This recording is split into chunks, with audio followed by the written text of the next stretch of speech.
மான்செஸ்டரில் ஒரு இனிமையான டெஸ்ட் ட்ரா. இந்த ட்ராக்காக கிரெடிட்ஸ் கொடுக்கலாம் ஒரு கேஎல் ராகுலுக்கோ, சுப்மன் கில்லுக்கோ, வாஷிங்டன் சுந்தருக்கோ, ரவீந்திர ஜடேஜாவுக்கோ. பட் ஒரு சுவாரஸ்யமான ஒரு சூப்பர்வான பல ட்ராமாக்கள் நடந்த ஒரு டெஸ்ட் மேட்சாக இந்த மேன்செஸ்டர் டெஸ்ட் மேட்ச் நடந்து முடிஞ்சதுன்னா நிறைய பேர் மென்ஷன் பண்ணலாம். ஒரு பக்கம் அடிபட்டுடுச்சு, ஆனாலும் வந்து பேட் பண்ண ரிஷப் பண்ட். ஒரே டெஸ்ட் மேட்ச்சில் 105 ஃப்ரம் பென் ஸ்டோக்ஸ். டெஸ்ட் ஹிஸ்ட்ரியில் செகண்ட் ஹையஸ்ட் ரன் கெட்டராக இப்போது ஜோ ரூட் இந்த டெஸ்ட் மேட்ச்சில் அந்த மைல் ஸ்டோனை தொட்டார். இது போக எக்கச்சக்கமான சாதனைகள்லாம் இருக்குது இந்த சுவாரஸ்யமான மான்செஸ்டர் டெஸ்ட் மேட்ச்சில்.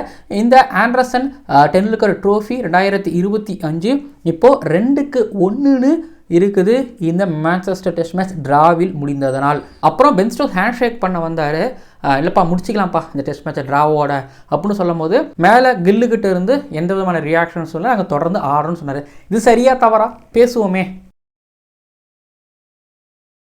ஜெனியல் லேடிஸ் அண்ட் ஜென்டில்மேன், இந்த இந்தியா டூர் ஆஃப் இங்கிலாந்து 2025 டயங்கிராமில் மான்செஸ்டரில் நடந்து முடிஞ்ச 4வது இங்கிலாந்து வர்சஸ் இந்தியா டெஸ்ட் மேட்சோட டே 5யோட அனாலிசிஸ் அண்ட் ரிவ்யூ அண்ட் இந்த மான்செஸ்டர் டெஸ்ட் மேட்சோட அனாலிசிஸ் அண்ட் ரிவ்யூ பார்க்க வந்துருக்கிறீங்க இந்த ஸ்பெஷல் கிரிக் ஆனந்தா ஷோவில்.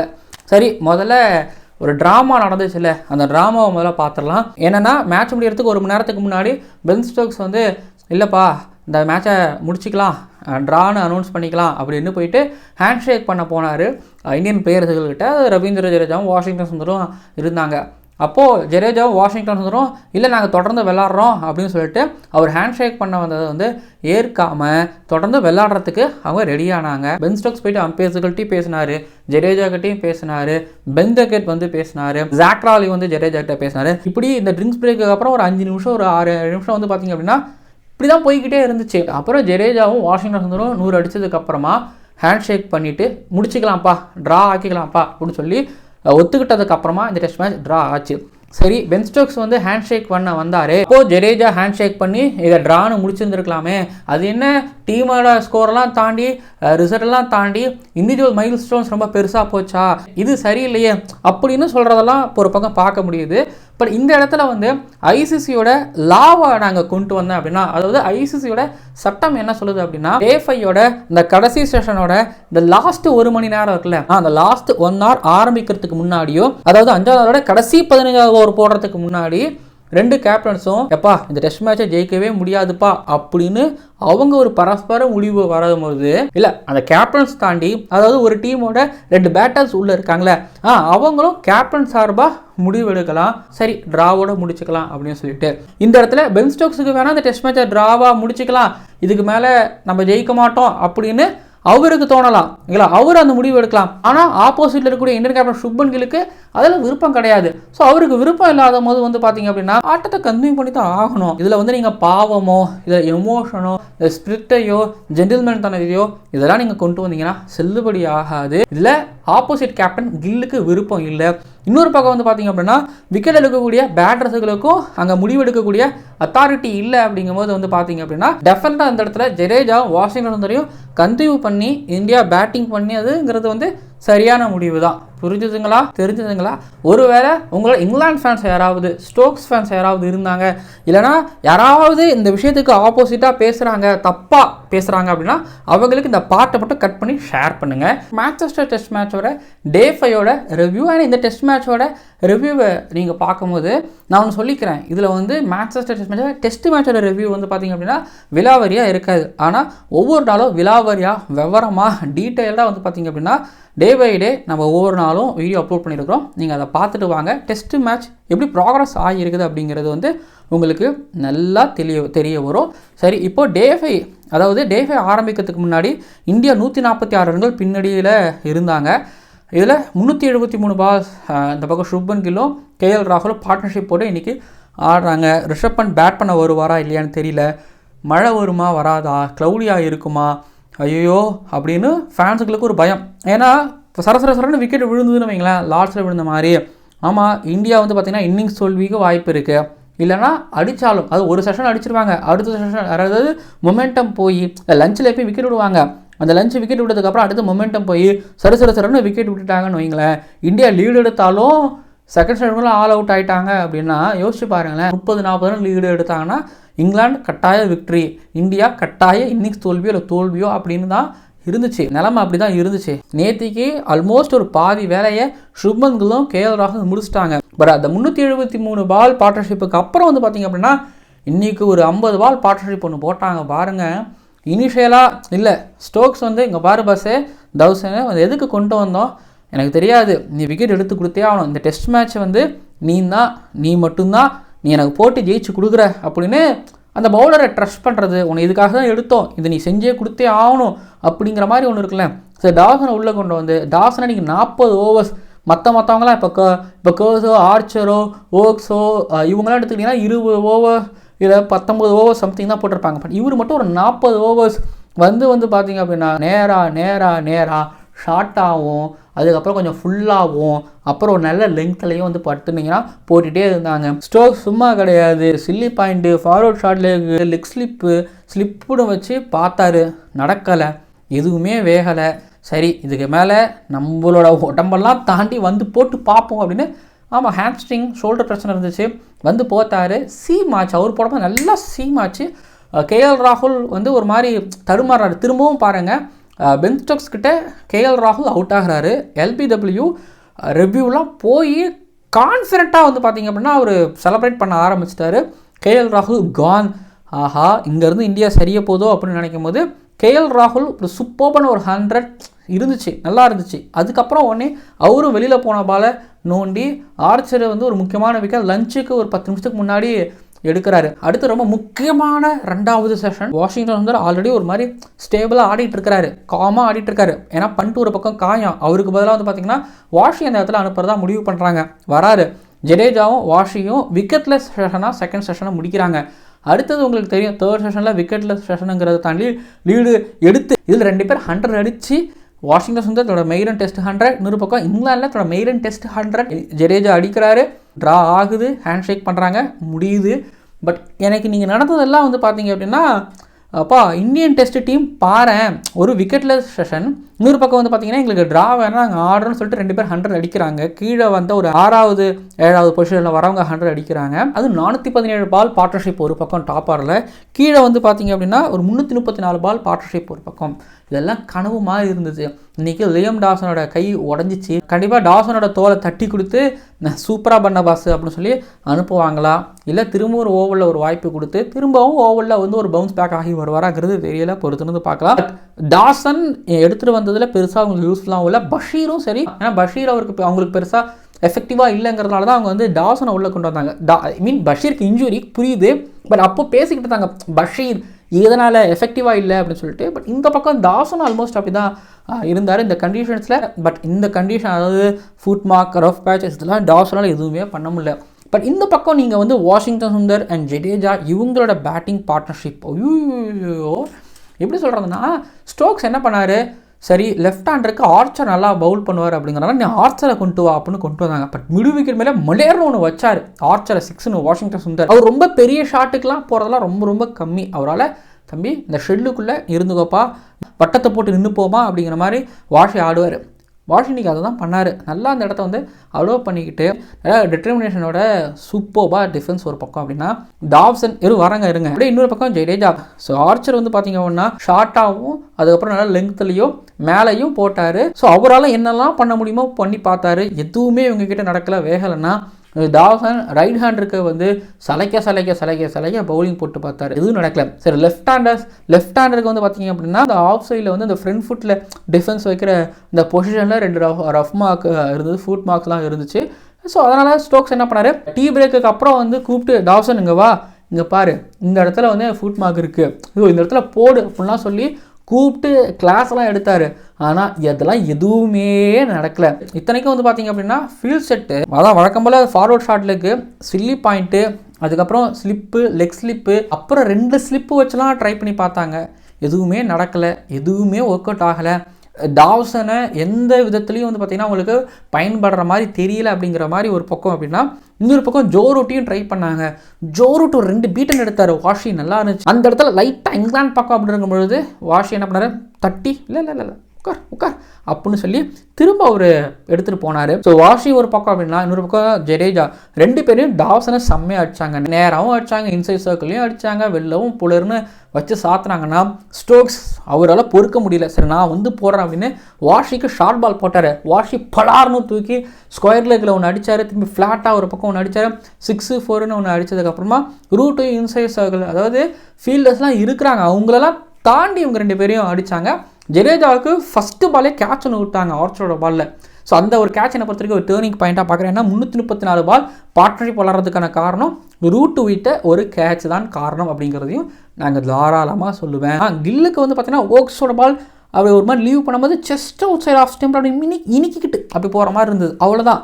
மற்றபடி வந்து பார்த்தீங்கன்னா இந்தியன் பேட்டர் சாலிடாக டாவ்சன் ஷார்ட்டாக போட்டால் பேக் ஃபுல்லாக போய் இப்படி வைக்கிறது, இல்லை பலார்னு ஒரு கட்டு நடிக்கிறது, இல்லைனா லெக்ஸில் தட்டி விடுறது, ஃபுல்லாக பேராக போட்டார் அப்படின்னா ஃப்ரண்ட் ஃபுல்லாக டிஃபென்ஸ் வைக்கிறது, ஸ்வீப்லாம் போல ஸ்ட்ரைட் பேட் பாஸு, இன்றைக்கி ஸ்கொயர் இன்றைக்கி ரிவர்ஸ் ஸ்வீப் பண்ண அந்த மாதிரிலாம் ட்ரை பண்ண மாட்டோம் பாஸ், அப்படி ட்ரை பண்ணி ஏதாவது விக்கெட் போச்சுன்னா அவ்வளோதான் பாஸ் அப்படின்னு சொல்லிட்டு வந்து பார்த்திங்க அப்படின்னா அப்படியே பாலை அப்படி வச்சாங்க அப்படிங்களா, அப்படி பால் அப்படி வச்சு அப்படி நிறுத்தினார்.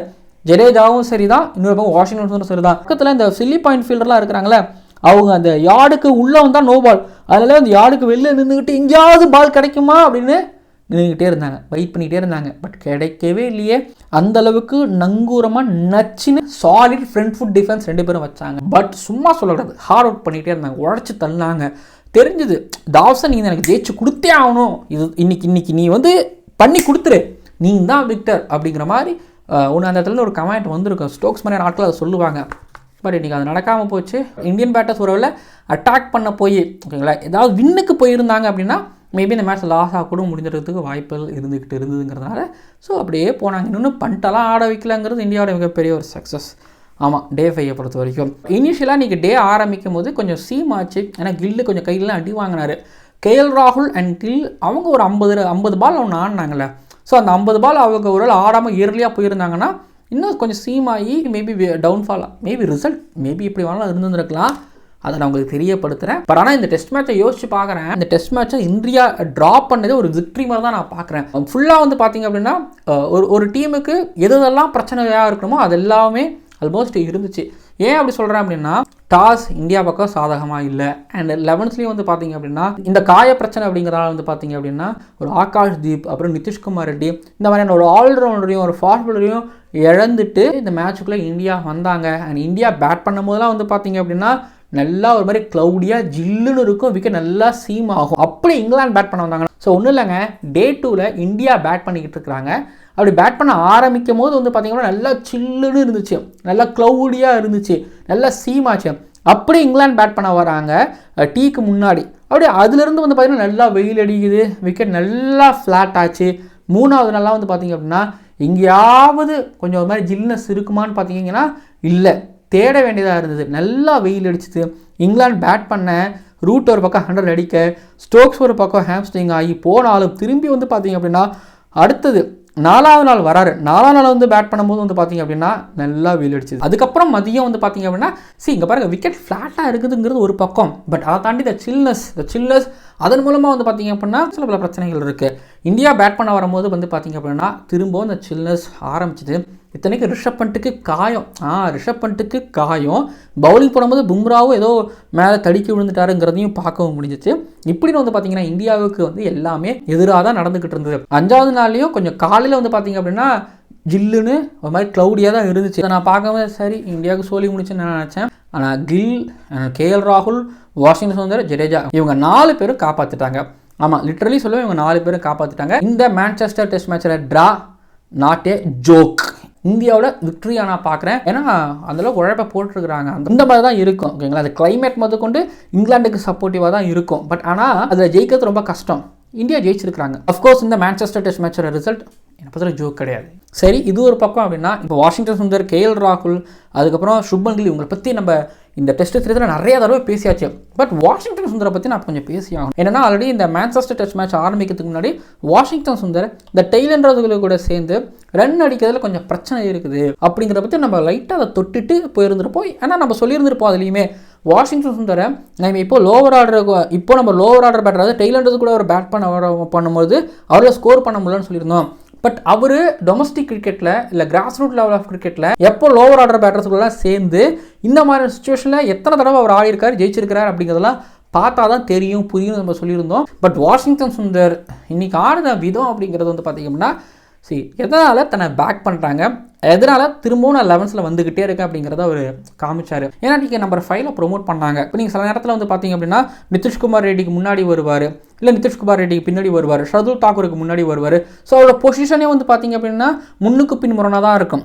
நம்மளுக்கு சில நேரத்தில் தோணும் அவர் வந்து பேட்டிங் ஆல்ரவுண்டரா பவுலிங் ஆல்ரவுண்டரா அவர் வந்து வெறும் ஸ்பின்னரா அப்படிங்கிற மாதிரி நம்மளுக்கு தோணும். ஏன் அந்த பையனை பேட்டிங்கே அனுப்பலாம்ப்பா அப்படிங்கிற மாதிரி நம்மளுக்கு தோணும். ஏன்னா அப்படி சுந்தர் வந்து அவரோட பேட்டிங் அபிலிட்டியை வந்து வெளிப்படுத்துவார். அவர் டெபியூவான கேபா டெஸ்ட் மேட்ச்ல இருந்து நம்ம ஏகப்பட்ட டெஸ்ட் மேட்சஸ் நம்ம பார்த்துருக்கிறோம். பேட்டிங் மூலமாக நிறைய தடவை இந்தியாவுக்கு அவரோட சேவை செஞ்சுருந்துருக்காரு. இதை நம்ம குறிப்பிட்டு சொல்லணும் அப்படின்னா 2021 கேபா டெஸ்ட் மேட்ச்சு அதில் 62 ரன்னு 144 பாலில் 6 விக்கெட் போயிடும், 186 ரனில் இருப்பாங்க. சரி முடிஞ்சு போச்சு அப்படின்னு நினைக்கும் போது ஷர்துல் தாக்கூர் கூட சேர்ந்து ஒரு 100 ரன் பார்ட்னர்ஷிப் 309ன்னு ஸ்கோரு உயரும் 7வது விக்கெட்டை. அகமதாபாத்தில் 2021 இங்கிலாந்துக்கு அகேன்ஸ்டாக 174 பாலில் நாட் அவுட் பேட்டராக இருப்பார். அப்போ அக்சர் பட்டேல் கூட சேர்ந்து ஒரு 90 ரன் பார்ட்னர்ஷிப் ஒன்று அமைச்சிருப்பார். அதுவும் ஒரு 7வது 8வது விக்கெட் அப்படின்னு நான் நினைக்கிறேன். அதுக்கப்புறம் மெல்போர்னில் 2024 நிதிஷ்குமார் ரெட்டி கூட சேர்ந்து 100 ரன் பார்ட்னர்ஷிப் அடிச்சிருப்பார். 162 பாலில் 50 ரன்னு அடிச்சிருப்பாரு. இப்போ மான்செஸ்டர் டெஸ்ட் மேட்ச்சில் 206 பாலுக்கு 101 ரன்னுனா இப்போ நான் சொன்ன இந்த 4 டெஸ்ட் இன்னிங்ஸும் கிளச் இன்னிங்ஸ் அப்படின்னு மென்ஷன் பண்ணக்கூடிய ஒரு இன்னிங்ஸ்கள் தான். பட் இதை தாண்டி பெர்த் 2024 டெஸ்ட் மேட்ச்சில் விராட் கோலி கூட சேர்ந்து கம்ஃபர்டபுளான பொசிஷன் தான். ஆனால் அந்த இடத்துல ஒரு நல்ல லீடு எடுக்கிறதுக்கு ஒரு மாதிரி காரணமாக இருப்பார். 2021 சென்னை டெஸ்ட் மேட்ச்சில் பண்ட்டும் அஸ்வின் கூடயும் சேர்ந்து ஒரு நல்ல பார்ட்னர்ஷிப் போட்டிருப்பாரு. அகைன் அந்த 100 ரன் கிட்டத்தட்ட ஒரு பார்ட்னர்ஷிப்பு. பட் அந்த டெஸ்ட் மேட்ச்சில் 138 பாலில் 85 ரன்னு. இது போக இப்போ பர்மிங்ஹாம் டெஸ்ட் மேட்ச்சில் வந்து பார்த்திங்க அப்படின்னா 103 பாலில் 42 ரன்னு ஜடேஜா கூட சேர்ந்து. சில இன்னிங்ஸ் வந்து பார்த்திங்க அப்படின்னா கிளச்சாக இருக்காது. பட் சில இன்னிங்ஸ்லாம் அந்த இடத்துல அது ரொம்ப ஒரு மாதிரி அண்டர் ரேட்டடாக இருந்திருக்கும். அதில் தான் வந்து பார்த்திங்க அப்படின்னா இந்த பெர்த்தில் விராட் கோலி கூட சேர்ந்து ஆனதெல்லாம் நான் பார்ப்பேன். அது டீமுக்கு என்ன தேவையோ, ரஷி இப்போ நீ ஸ்பின்னு போடு அப்படின்னா போட்டு கொடுப்பாரு. ரஷி இப்போ நீ பேட் பண்ணு அப்படின்னா 5ல் பேட் பண்ணார். ரஷி இல்லை ஷர்துல் போகிற நீ பின்னாடி இருக்குன்னு சொல்லிட்டு ஸோ டீமுக்கான ஒரு பிளேயராக வாஷிங்டன் சுந்தர் இருந்துகிட்டு இருக்கிறாரு. அதனால தான் வந்து பார்த்தீங்கன்னா ரொம்ப பேக் பண்ணிக்கிட்டு இருக்கிறாங்க. அது அவர் வந்து ப்ரூவ் பண்ணிட்டும் இருக்கிறார். எஸ் அஃப்கோர்ஸ் சில நேரங்களில் முடியாமல் போகும். இப்போ மான்செஸ்டர் டெஸ்ட் மேட்ச் எல்லாத்துக்கும் சேர்த்து ஒரு பதிலடி கொடுத்துச்சு. அவரோட டெம்பரமெண்ட், அவரோட டெக்னிக், அது போக வந்து பார்த்தீங்கன்னா அவரோட அடாப்டபிலிட்டி, இதெல்லாமே வந்து பார்த்திங்க அப்படின்னா எங்கேயும் கேள்வி கேட்க முடியாது. தகவல் வச்சு நான் ஆடுவேன். இப்போ நீங்கள் என்ன 1-1 பொசிஷன்லையும் நீங்கள் அனுப்புங்க, நம்பர் 5லையும் நீங்கள் அனுப்புங்க, நான் தாராளமாக விளையாண்டு கொடுப்பேன் அப்படிங்கிற மாதிரி வாஷிங்டன் சுந்தர் விளையாண்டுருக்கிறாரு. ஒரு 90% ஆஃப் கண்ட்ரோல் அவரோட கிரிக்கெட்டில் இருந்துச்சு. மான்செஸ்டரில் பார்க்க அவ்வளோ சந்தோஷமாக இருந்துச்சு. அவ்வளோ சாலிட் டிஃபென்சஸ். இது போக பென் ஸ்டோக்ஸ் வந்து புலர் 2 ஸ்கொயர் லெக்கில் ஒரு 6 ஒரு 4 ஒன்று அடித்தார். ஆர்ச்சர் ஒன்று மிடில் விக்கெட்டுக்கு மேலே அடித்தார். இது போக வந்து பார்த்தீங்கன்னா ஸ்ட்ரைட்டில் 2 தடவை பேட்டை நம்பிக்கின்னு விட்டார். ரொம்ப தைரியமாக எப்பா வேறு மாதிரிப்பா வாஷிங்டன் சுந்தர். இதனால தான் இப்போ டீம் எடுத்திருக்காங்கிற மாதிரியான ஒரு இன்னிங்ஸ் வந்து ஆடி கொடுத்துருந்தார். இத்தனைக்கும் வந்து பார்த்தீங்க அப்படின்னா அந்த 334 ரன் பார்ட்னர்ஷிப்பில் வந்து பார்த்தீங்கன்னா ஜடேஜாவோட இவருக்கு ஒரு அதிக பங்கு இருக்கிறதா நான் பார்க்குறேன். பட் வாஷி அண்டர் ப்ரெஷரில் அவரோட கேரக்டரை மொத்தமாக டெலிவரி பண்ணி ஆடி இருக்கிறாரு. இது ஒரு பக்கம் அப்படின்னா இன்னொரு பக்கம் வந்து பார்த்தீங்க அப்படின்னா சுப்மன் கில் இந்த சீரீஸ் ஆரம்பிக்கிறதுக்கு முன்னாடி அவரை பற்றின விமர்சனம், அவர் அவ்வளோ சந்தேகப்பட்டாங்க. இல்லைனா ஃப்ளாட் ட்ராக்கில் மட்டும்தான் ஆடுவார், இந்த இங்கிலாந்து சீரீஸில் தெரிஞ்சிடும் அப்படின்னு ட்ரோல் பண்ணும்போது இங்கே டபுள் 100 அடித்தார். சரி ஃப்ளாட் ட்ராக்கில் அடிச்சிட்டாரு. சீமாகர விக்கெட்டில் அப்படிங்கும்போது இங்கே பாருங்கள் 4th இன்னிங்ஸில் கூடி கண்டிஷன்ஸில் சீமாகர விக்கெட்டில் 238 பால் பிடிச்சி 100 அடிச்சிருக்கிறார். டெஸ்ட் 100 அடிச்சிருக்கிறாரு. இப்போ இங்கிலாந்தில் டெஸ்ட் செஞ்சுரிஸ் வந்து அதிகமாக அடித்ததில் வந்து பார்த்தீங்கன்னா Sunil Gavaskar, Virat Kohli, Amla, Kallis, Chanderpaul, Michael Clarke, Sourav Ganguly, Mohammad Yousuf, Azharuddin, ஜமுஹக், சங்ககாரா இவங்க கூட கில்லும் இணைகிறார். அதுக்கப்புறம் மான்செஸ்டரில் இதுக்கு முன்னாடி ஒரே ஒரு இந்தியன் பேட்டர் மட்டும் தான் 100 அடிச்சிருந்தார். அதாவது 1989 காட் ஆஃப் கிரிக்கெட் அப்படின்ற அழைக்கப்படக்கூடிய சச்சின் டெண்டுல்கர் 100 அடிச்சாரு. அதுக்கப்புறம் ஒரு விராட் கோலி, அசாருதீன், நிறைய லெஜெண்டரி பேட்டர்ஸ்லாம் வந்திருக்காங்க. பட் அவங்களெல்லாம் மான்செஸ்டரில் 100 அடிக்க முடியல. இங்கே சுப்மன் கில் 100 அடிச்சிருக்காரு. இது போக வந்து பார்த்தீங்க அப்படின்னா ஒரே சீரீஸில் அதிக 100 அப்படிங்கும்போது சுனில் கவாஸ்கர், விராட் கோலி, கில் இவங்கெல்லாம் 400 அடிச்சிருக்கிறாங்க. அண்ட் ஒரே டெஸ்ட் சீரீஸில் 700 ரன்ஸ் அப்படிங்கிறதும் அதெல்லாம் வேறு மாதிரியான அச்சீவ்மெண்ட். இன்னும் வந்து பார்த்தீங்கன்னா ஒரு 40-50 ரன்னு மான்செஸ்டர் டெஸ்ட் மேட்ச்சில் அடிச்சிட்டாருன்னா சுனில் கவாஸ்கரை ஒரு டெஸ்ட் சீரீஸில் இந்தியாவுக்காக அதிகமாக ரன்ஸ் அடித்த பிளேயர் அப்படிங்கிற ரெக்கார்டையும் ஒரு முறியடிப்பார். அதில் எந்த விதமான சந்தேகமும் இல்லை. சொல்ல முடியாது. டான் பிராட்மனோட அந்த 900 ரன்னு ஒன்று இருக்குல்ல ஒரே சீரீஸில் அடித்தது, அந்த ரெக்கார்டை வந்து முறியடிப்பாரா அதுக்கு 100 ஒரு 150 தேவை. பொறுத்திருந்து பார்ப்போம் என்ன பண்ணுறாருன்னு சொல்லிட்டு. இப்போ இன்னொரு பக்கம் கேஎல் ராகுல் மிஸ்டர் டிபெண்டபிள், சந்தேகமே கிடையாது. எப்போல்லாம் டீமுக்கு நீரோ அப்போல்லாம் அவர் இறங்கி வேலை செஞ்சு அடித்து கொடுக்குறாரு. சரி, கேஎல் ராகுல் பற்றி நிறைய பேசிட்டேன், ஓகேங்களா? ஒவ்வொரு தடவையும் நிறைய பேசிட்டேன். அதுக்கு மேலே நம்ம என்ன பேசுகிறது, நேற்றுக்கு பேசியிருக்கேன், போய் பாருங்கள். இன்னொரு பக்கம் ரவீந்திர ஜடேஜா, நான் அகைன் ரிப்பீட் பண்ணுறேன், எதனால் ரவீந்திர ஜடேஜா இந்தியாவோட டெஸ்ட் கிரிக்கெட்டில் ஓவர்ஸில் ஃபர்ஸ்ட் சாய்ஸ் ஸ்பின்னராக இருக்கிறாரு. ஸோ ஆக்சுவலி இதுதான் ரீசன். இந்த சீரீஸில் 4 50s, டெஸ்ட் சீரீஸில் 4 50s, ஒரு 100 ஜடேஜா. பவுலிங்கில் 4 விக்கெட். இன்னொரு பக்கம் அப்படின்னா இன்னொரு பக்கம் வந்து இந்த 4th இன்னிங்ஸில் சொல்கிறேன் க்ளவுடியாக இருக்குது. அதுக்கப்புறம் வந்து பார்த்திங்கன்னா கொஞ்சம் சீம் ஆகுது.